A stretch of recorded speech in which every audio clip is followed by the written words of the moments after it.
Greetings.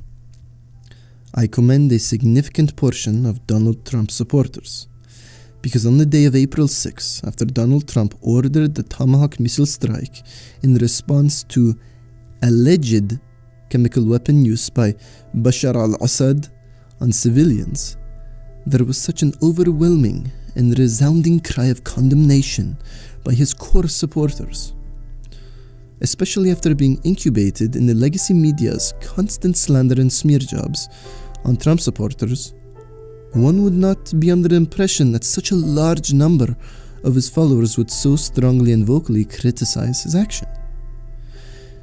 And that is exactly what has made me very proud of a significant portion of his supporters, as it went to show that many chose to stay true to their principles rather than shilling and praising the man, regardless of what course of action he decides to take. Trump promised an administration free of military intervention, especially so in the Middle East. As we have learned the hard way the last 15 years, that was directly contradicted when he decided to launch missiles at Syria. Now some are saying it is a mastermind 4D chess move, and while I personally certainly hope that's the case, it still made me and many others upset that he would even entertain and carry through with the idea.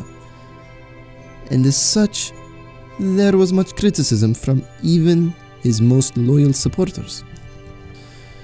This whole debacle brings to light a problem that so often rears its ugly head. People falling back into the tribalist mindset of us versus them. Just like how one would see in the world of sports. So once a given individual has been lionized beyond a certain point, they essentially become beyond reproach. Even after committing a grave mistake, the sycophantic followers praise their saint, completely devoid of principles and their promises that they made in the past. This was especially the case with Obama, as he had such an impressive cult of personality that despite being responsible for fostering and expanding state surveillance and starting multiple wars in the Middle East, he was able to shrug off responsibility and criticism, just like a water off a duck's back. And with what little mainstream criticism he did garner, it was easily tempered by the infatuated masses' undying love for the corrupt man.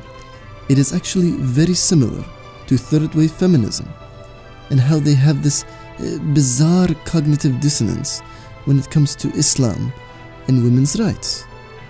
They have a set of core values, but when those very values that they hold so near and dear to them are outright rejected by Islamic countries, you don't hear a peep from them. The same thing happened with the Democrats, and don't forget, I was part of them as well at the time, during the Obama administration, as he was violating the core tenets of Democrats left and right. But there was no concerted mainstream condemnation of Obama, just more and more lionization every time he did something wrong. This, my friends, this is exactly what we need more of.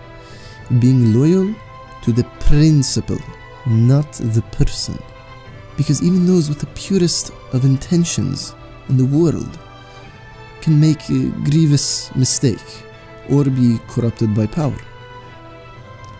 And if and when they fail to uphold the very values and virtues that brought them success and support in the first place, we must remain steadfast in our ever-vigilant skepticism and hold them accountable. This applies more now than ever, as we are in a time where there are so many amiable and magnificent allies we discover along the way in our metapolitical battle, ranging all the way from the likes of Jordan Peterson, Gad Saad, all the way to Ayaan Hirsi Ali and Christina Hoff Sommers. So we must always remain wary of falling into the tribalist mindset, and to always hold those most glorious and bright minds to the same standards and scrutiny as everyone else.